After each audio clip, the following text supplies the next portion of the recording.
A2 level की physics में quantum physics पढ़ रहे हैं, यूनिट नंबर 15। पर इसी क्वांटम फिज़िक्स को कंप्लीट करते ही मेडिकल इमेजिंग के भी 3 टॉपिक्स ऐसे हैं जो क्वांटम फिज़िक्स के साथ पढ़ाए जाते हैं, एक्सरेज, सीटी स्कैन और पैट स्कैनिंग। तो उसमें से आज हम एक टॉपिक कर रहे हैं एक्सरेज, और एक्सरेज की थ्योरी की अलग वीडियो मैंने बनाई हुई है जो आपको पहले दिखा चुका हूँ, और आज की क्लास में इसके सिर्फ न्यूमेरिकल्स वाली क्वेश्चंस को सॉल्व करेंगे। सबसे पहले क्वेश्चन नंबर 14 देखिए, अक्टूबर नवंबर 2015 की पेपर का क्वेश्चन है।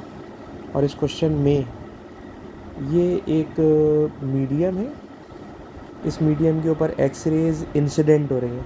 तो जो एक्सरे इंसिडेंट होती है उसकी इंटेंसिटी को आई लिखूँगा, और जब ये एक्सरे इस मीडियम में से पास होगी तो ऑब्वियसली इस एक्सरे की इंटेंसिटी डिक्रीज़ हो जाएगी, क्योंकि एक्सरे एब्जॉर्ब होगी इस मीडियम में से पास होते हुए। और जब ये एक्सरे यहाँ से इंसिडेंट होने के बाद जब यहाँ से ट्रांसमिट होगी, बाहर निकलेगी, तो यहाँ पहुँचते पहुँचते सिर्फ यहाँ से यहाँ तक की हम लोग बात कर रहे हैं, तो यहाँ से स्टार्ट करना है, यहाँ पे एंड करना है, यहाँ तक जो इंटेंसिटी एंटर हुई दैट इज़ आई, जो ट्रांसमिट हो गई दैट इज़ आई टी। और ये जो आई टी है, ट्रांसमिटेड इंटेंसिटी है, इसको हम लोग एटीन्यूएटेड इंटेंसिटी भी मैं लिखता हूँ। तो ट्रांसमिटेड इंटेंसिटी और attenuated intensity equals to original intensity exponential minus mu X. X जो होगी इस मीडियम की थिकनेस होगी, ठीक है ना, इस मीडियम की थिकनेस होगी। आई इनिशियल इंटेंसिटी, आई ए या I T final intensity, exponential आप समझते हैं फंक्शन है। म्यू क्या चीज़ है, तो म्यू इस मीडियम का कांस्टेंट होगा, एब्जॉर्प्शन कोफिशिएंट। इसकी वैल्यू पेपर में क्वेश्चन में हमेशा गिवन होती है। अब क्वेश्चन में आ जाइए, क्वेश्चन के अंदर ये कह रहे हैं कि एब्जॉर्प्शन कोफिशिएंट या linear attenuation constant coefficient it is mu, और म्यू की वैल्यू उन्होंने आपको दी भी है, ठीक है जनाब। और इस वक्त ये जो एक्सरे है ये बोन में से पास हो रही है, और बोन के लिए जो म्यू की वैल्यू है इट इज़ 3। तो नोट कर लीजिएगा, म्यू की वैल्यू जो बोन के लिए है वो 3 दी हुई है, और यूनिट का भी ख्याल रखिएगा 3 पर सेंटीमीटर है। तो आप जी समझ लें कि ये जो क्वेश्चन है, इस क्वेश्चन में जो मीडियम है वो मीडियम हड्डी है, और इस बोन के लिए म्यू की वैल्यू उन्होंने खुद दी हुई है, ठीक है जी। अब क्वेश्चन में कैलकुलेट क्या करना है, तो देखिए attenuated intensity is equals to incident intensity exponential minus mu X, ये फॉर्मूला है, ठीक है जनाब। क्वेश्चन में आई टी अपॉन आई पूछ रहे हैं, एटीन्यूएशन रेशो पूछ रहे हैं, और माइनस म्यू की वैल्यू भी हम देख चुके हैं 3 है, और एक्स की वैल्यू 1.4 है। पर म्यू और एक्स दोनों की यूनिट सेम होना चाहिए, ठीक। अब आप कैलकुलेटर ऑपरेट कीजिए और इसका आंसर निकाल, इसका आंसर आना चाहिए 0.015। तो ये आप कैलकुलेटर में कर लीजिए। और जो बच्चे कैलकुलेटर मैथ वाले स्टूडेंट नहीं है, शायद उनको मुश्किल लगे, तो वो शिफ्ट और LN का बटन ऑपरेट करेंगे तो कैलकुलेटर की स्क्रीन पे ई लिखा हुआ आ जाएगा। उसके बाद आप नंबर उसमें पुट करेंगे और सॉल्व करेंगे तो आपको रिजल्ट मिल जाएगा। अच्छा जनाब, अब देखिए नेक्स्ट क्वेश्चन है मई जून 2017 के पेपर का, और इस क्वेश्चन में क्या कर रहे हैं, तो देखिए इस क्वेश्चन के अंदर 2 मीडिया दे रहे हैं, एक मीडियम बोन है, एक मीडियम मसल है, ठीक है, और दोनों पे एक्सरे इंसिडेंट हो रही हैं, ठीक। अच्छा, दोनों पे एक्सरे तो इंसिडेंट हो रही हैं, लेकिन ये क्वेश्चन के अंदर उन्होंने खुद दिया हुआ है कि दोनों पर जब ये एक्सरेज को इंसिडेंट करा रहे हैं तो दोनों पे एक्सरेज को सेपरेटली इंसिडेंट करा रहे हैं। इस वाले वर्ड को ज़रा हाईलाइट में कर रहा हूँ, सेपरेटली इंसिडेंट करा रहे हैं। सेपरेटली इंसिडेंट कराने का मतलब आप ये समझ लीजिए कि अगर मैं यहाँ पर 2 मीडियम ड्रॉ कर लूँ, और ये 2 मैंने मीडियम ड्रॉ कर लिए, ठीक है जनाब। ये पहला मीडियम फॉर एग्जांपल बोन का है, और जो दूसरा मीडियम है ये फॉर एग्जांपल मसल्स का है, और दोनों पे एक्सरे अलग अलग इंसिडेंट हो रही है, इस पे अलग, इस पे अलग, तो दोनों पे सेम इंटेंसिटी इंसिडेंट हो रही है, ठीक। और जब इन दोनों से एक्सरे पहुँच के बाहर निकलेगी, ट्रांसमिट हो रही होगी, ठीक है जनाब, एटीन हो रही होगी, तो उस एटीन्यूएटेड इंटेंसिटी का दोनों में रेशो पूछ रहे हैं। तो आप खुद सोचिए कि जब दोनों पे सेपरेटली इंसिडेंट करा रहे हैं तो intensity, final intensity, attenuated intensity का फार्मूला है incident exponential minus mu x, ठीक। लेकिन यहाँ पे इन दोनों का रेशो करा रहे हैं, बोन के लिए अलग, मसल के लिए अलग। तो दोनों के लिए, बोन और मसल दोनों के लिए आई की वैल्यू सेम होगी, दोनों के लिए आई की वैल्यू सेम होगी, तो आई तो दोनों में से कैंसिल हो जाएगा, लेकिन मेरा ख्याल है कि इसको बच्चों की तरह लिख लें तो ज़्यादा अच्छी बात है। जनाब क्या निकालने जा रहे हैं सर? हम निकालने जा रहे हैं transmitted intensity through bone divided by transmitted intensity through muscle, और इन दोनों का रेशो निकालने के लिए इंसिडेंट इंटेंसिटी जो दोनों की सेम होगी, exponential minus mu x, exponential minus mu X. ये वाला म्यू एक्स ऑब्वियसली बोन के लिए लिखोगे, और ये वाला जो माइनस म्यू एक्स है ये आप मसल के लिए लिखोगे, ठीक है ना। तो ये बोन के लिए लिखना है, ये मसल के लिए लिखना है। दोनों के लिए इंसिडेंट इंटेंसिटी सेम है, दोनों को मैंने कैंसिल आउट कर दिया, ठीक है जनाब। अब आप सारी वैल्यूज़ पुट कर लें, और मेरा मशवरा अगर माने तो मसल वाली वैल्यू को ना ऊपर लेकर आ जाए। फ़ायदा ये होगा कि माइनस का बटन नहीं दबाना पड़ेगा आपको, इसको नीचे लेकर आ जाए, यानी मैं मसल को ऊपर ले गया हूँ और बोन वाली वैल्यूज़ को नीचे लेकर आ गया हूँ, ताकि माइनस लिखने से बचा सकूँ, और कोई ख़ास बात नहीं है, ठीक। अब आप देखिए दोनों की वैल्यूज़ उसने दी हुई हैं, ऊपर मसल वाली वैल्यूज़ डालनी है, नीचे बोन वाली वैल्यूज़ डालनी है, ऊपर मसल वाली वैल्यूज़ है। चलिए जनाब ऊपर मसल वाली वैल्यूज़ पुट कर रहा हूँ। मसल्स में म्यू के लिए मसल है 0.95 और मसल्स की थिकनेस है 4 डिवाइडेड बाय एक्सपोनेंशियल।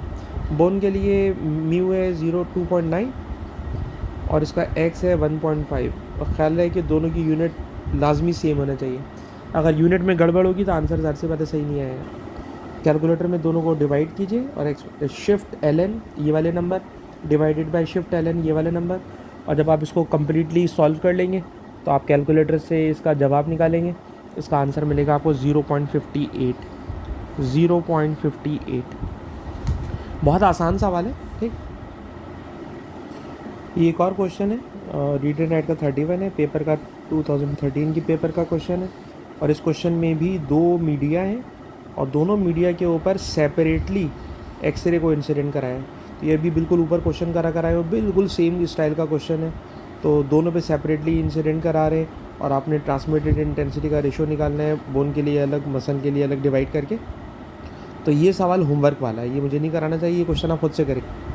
और जनाब जो नेक्स्ट क्वेश्चन है ये रीड एंड राइट का 37 है, और इस 37 क्वेश्चन को अगर हम पेपर में देखें तो जून 2012 की पेपर का क्वेश्चन है, और ये अच्छा एक सवाल है। अच्छा का मतलब वैरायटी है इसके अंदर। क्या वैरायटी है तो देखिएगा कि इस क्वेश्चन में फॉर एग्जांपल ये किसी के थंब का एक्सरे किया जा रहा है, और थंब के एक्सरे में पहले तो एक्सरे को सिर्फ सॉफ्ट टिश्यू से पास कराया जा रहा है। इसके रास्ते में कोई जो है आप देखें बोन नहीं आ रही, सीधी सीधी जो है एक्सरे जा रही है, और ये एक्सरे जा रही है थ्रू सॉफ्ट टिश्यूज़, और सॉफ्ट टिश्यूज़ की थिकनेस कितनी है 2.4 सेंटीमीटर, और ऑब्वियसली इसके लिए म्यू की वैल्यू भी दी हुई होगी। तो सॉफ्ट टिश्यूज़ के लिए म्यू की वैल्यू दी हुई है 0.27, ठीक। आपने कैलकुलेट करना है रेशो, किस चीज़ का रेशो कैलकुलेट करना है, तो रेशो मैंने थोड़ी सी गड़बड़ कर दी है। गड़बड़ इन दिस सेंस कि intensity of X-ray beam incident को ऊपर रखना है, और इमरजेंट का मतलब जो उसमें से ट्रांसमिट हो चुकी है, जिसको भी लास्ट 2 क्वेश्चंस में ट्रांसमिटेड कहा, एटीन्यूएटेड कहा, उसी को यहाँ पे क्या नाम दे रहे हैं, इमरजेंट का नाम दे रहे हैं, ठीक है जनाब।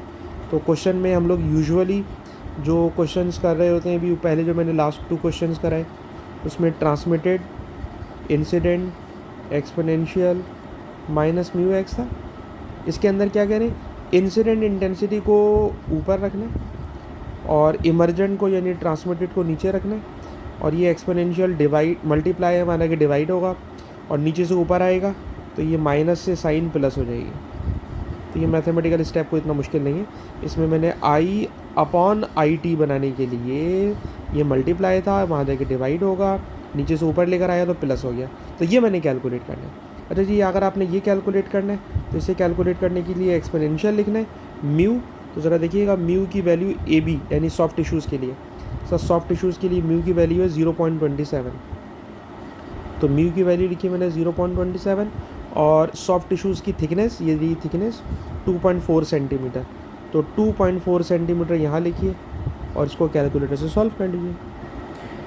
इसका रिजल्ट आ जाएगा जनाब 1.9, ठीक। ये पहला पार्ट तो नॉर्मल पार्ट था, पिछले 3-4 सवालों की तरह था, लेकिन अब जो मेन क्वेश्चन आ रहा है जिसकी वजह से मैंने इस क्वेश्चन को सिलेक्ट किया है वो ये है कि एक्सरे देखिएगा सेपरेटली नहीं बल्कि 2 मीडिया से एक साथ गुजर रही है। और जब एक्सरे दो मीडिया से एक साथ गुजरे ना, दो मीडिया से एक साथ गुजरे, तो क्वेश्चन तो वही है, सिर्फ रे का नाम बदल दिया कि बीम सी डी की बात करनी है, यानी मुझे कैलकुलेट करना है I upon I T, I upon I T calculate करना है, ख्याल रखिएगा। सी डी के लिए I upon I T calculate करना है, और अगर I upon I T calculate करना है तो एक्सपोनेंशियल प्लस वाला म्यू एक्स होगा, एक्सपोनेंशियल प्लस वाला म्यू एक्स होगा, और जो दोनों म्यू एक्स आ रहे हैं ये दोनों म्यू एक्स प्लस के, ठीक है जी। और पहला वाला म्यू जो है मैंने फॉर एग्जांपल बात कर ली है बोन के लिए, और दूसरा वाला मैंने ले लिया सॉफ्ट टिश्यूज़ के लिए, ठीक है सर। अच्छा, अब इन दोनों को सिंपल प्रोडक्ट करना है। सर प्रोडक्ट क्यों करना है, अभी इसकी रीज़न भी बता देता हूँ। अच्छा जनाब, एक्सपोनेंशियल दोनों को प्रोडक्ट करना है, लेकिन मुझे ये बताइए कि बोन की थिकनेस यानी एक्स तो 1.5 है, लेकिन सॉफ्ट टिश्यूज़ के लिए इस दफ़ा एक्स क्या होगा, तो वो 2.4 नहीं होगा जनाब, 2.4 नहीं होगा। 2.4 में से 1.1 तो बोन ने स्पेस ऑक्यूपाई कर लिए, तो ये बाकी बचा 1.3, तो 1.3 लीजिएगा सॉफ्ट टिश्यूज़ के लिए, और बोन के लिए तो है ही 1.1। म्यू की वैल्यू ऑलरेडी दी हुई है, और जब म्यू की वैल्यू ऑलरेडी दी हुई है तो इन दोनों को मल्टीप्लाई करेंगे तो आपको रिजल्ट मिल जाएगा, ठीक है जनाब। तो कैलकुलेटर में सिंपल आपने वैल्यूज़ को सब्स्टिट्यूट करना है, और रिज़ल्ट इसका आना चाहिए 38.5, ठीक है जनाब। इसका रिज़ल्ट आएगा 38.5, ठीक। एक्स की वैल्यूज़ मैंने यहाँ लिख दी हैं, म्यू की वैल्यूज़ आप यहाँ से उठा लोगे, एक के लिए 3 है, एक के लिए 0.27 है। 3 है बोन के लिए और 0.27 है सॉफ्ट टिश्यूज़ के लिए। सॉल्व करोगे तो आपका रिजल्ट आएगा 38.5, ठीक।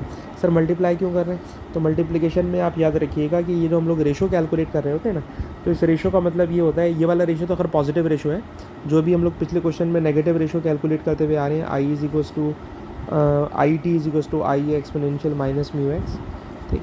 ये हमें बताता है रेशो कि कितनी परसेंट, कितना फ्रैक्शन ऑफ एक्सरे एट्यून हो गया, कितना फ्रैक्शन ऑफ एक्सरे, ठीक है जनाब, एब्जॉर्ब हो गया किसी भी मीडियम के अंदर।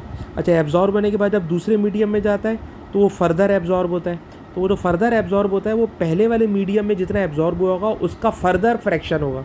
यानी ये बिल्कुल ऐसी ही चीज़ है कि किसी चीज़ की प्राइस एक्स है, उस एक्स को मैंने 30% ऑफ पे आपको बेच दिया, और उसके बाद फिर आपने उसी को 20% पे फर्दर बेच दिया, तो जब परसेंटेज पे दोबारा परसेंटेज निकाल रहे होते हैं तो या फ्रैक्शन का फर्दर फ्रैक्शन निकाल रहे होते हैं, तो वो सब आपस में मल्टीप्लाई हो रहे होते हैं। तो ये मैथमेटिक्स के कॉन्सेप्ट आपके पास ओ लेवल्स के ऑलरेडी मौजूद होते हैं। तो एक्सरे के अंदर जितनी वैरायटी थी वो सारी की सारी वैरायटी न्यूमेरिकल बेस्ड जो वैरायटी थी उसमें ये इंतहा थी कि ये मल्टीप्लाई करेगा, इससे ज़्यादा और मुश्किल कोई सवाल नहीं आएगा, ठीक। और ये सेम फार्मूला लेकर मैं आपको क्वेश्चंस कराऊंगा अल्ट्रासाउंड में। अल्ट्रासाउंड में भी सेम फार्मूला यूज़ होगा, इसकी आपको फर्दर प्रैक्टिस मिल जाएगी। तो अभी जो मैंने 5 क्वेश्चन कराए हैं, अगर आप इन 5 क्वेश्चन को ही पक्का कर लें तो यही 5 क्वेश्चन आपको जब मैं अल्ट्रासाउंड कराऊंगा तो उसकी कैलकुलेशन में भी यूज़ कराऊंगा, ठीक है ना। तो इस तरह आज की क्लास कैलकुलेशन वाली ख़त्म हो गई।